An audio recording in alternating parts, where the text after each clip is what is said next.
গোমনি শোনো।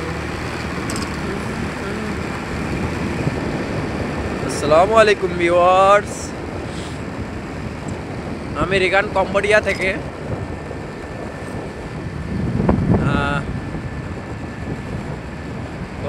থেকে আমি আসি সিয়ানুক শহরে, আসি সমুদ্র পাড়ে, চায়না টাউন সমুদ্র পাড়ে।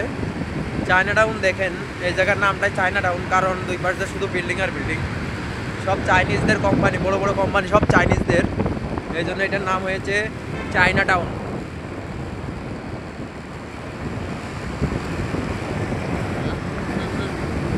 আর এই রাস্তার মাথায় সমুদ্র, সমুদ্রের পাড়েও আমাদের বাংলাদেশ হলে এটা সম্ভব না। সমুদ্রের মাত্র 100 থেকে 200 মিটার দূরেই হচ্ছে সমুদ্র এই বড় বড় বিল্ডিংয়ের থেকে 100-200 মিটার দূরেই আছে সমুদ্র, কিন্তু আমাদের বাংলাদেশে এগুলো সম্ভব না। বাংলাদেশে সমুদ্রের কাছে কোনো বাড়িঘর দড়ি করা যাবে না।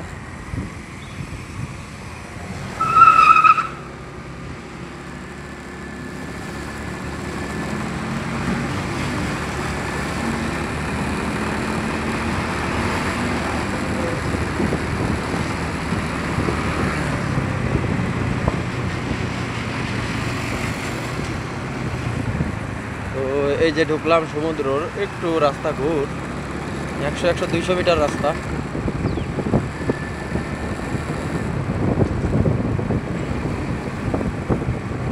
ওয়াও, সমুদ্রের ধারে আসলে আমার মনটা একদম ফুরফুরা।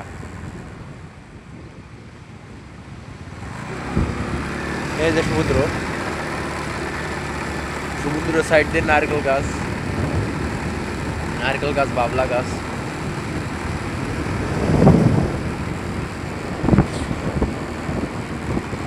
কম্বোডিয়া অনেক সুন্দর। আপনারা যদি কেউ আসতে চান ভ্রমণে বা কাজের উদ্দেশ্যে এবং ব্যবসার উদ্দেশ্যে, তা আসতে পারেন, কোনো সমস্যা নাই। বর্তমান সবই স্বাভাবিক, বর্তমান আর কোনো প্রবলেম নাই। কিছুদিন আগে যুদ্ধ বেঁধেছিল কম্বোডিয়াতে, এবং কম্বোডিয়া এবং থাইল্যান্ডের মাধ্যমে যে যুদ্ধটা হয়েছিল, এখন সে যুদ্ধটা বন্ধ হয়ে গেছে। সমুদ্রের ঢেউটা দেখুন শুধু, ওই দূরে দেখা যায় সমুদ্রের ঢেউ।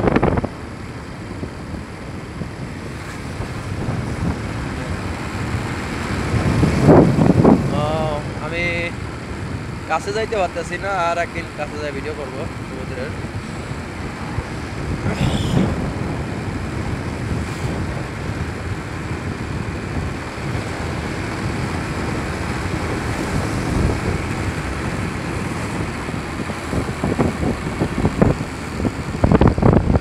এই যে বড় বড় বিল্ডিং গুলো সমুদ্রের সাইডে, সমুদ্রের সাথে, এই যে রাস্তার এই পাশে সমুদ্র আর এই পাশে বড় বড় বিল্ডিং। তো আমাদের বাংলাদেশ হলে এরকম সম্ভব না।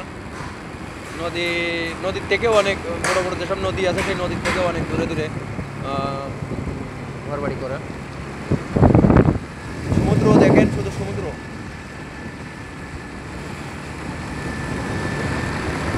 তো আমি সেরকম একটা ঘোরার সুযোগ পাই না। যখনই কোনো খাবার ডেলিভারি নিয়ে যায় তখনই ভিডিও করার সুযোগ পাই এবং ভিডিও করি। আজকে সকালে একটু বৃষ্টি হয়েছে, এই জন্য রাস্তাঘাট একটু ফাঁকা, আবহাওয়াটাও একটু মোটামুটি, পরিবেশ ভালো, মেঘলা মেঘলা। সমুদ্র ধারে যে ও চোখের ফাঁকা করে যাবে না। সমুদ্রের ঢেউগুলো দেখতে অনেক সুন্দর হয়।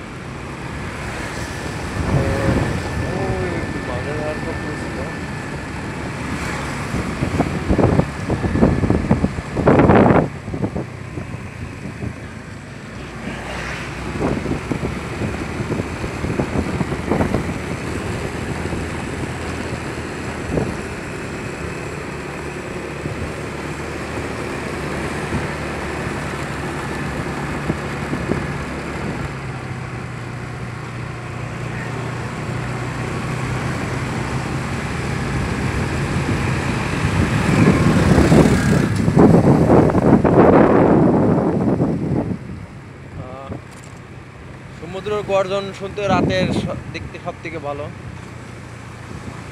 অনেক গর্জন শোনা যায় সমুদ্রে।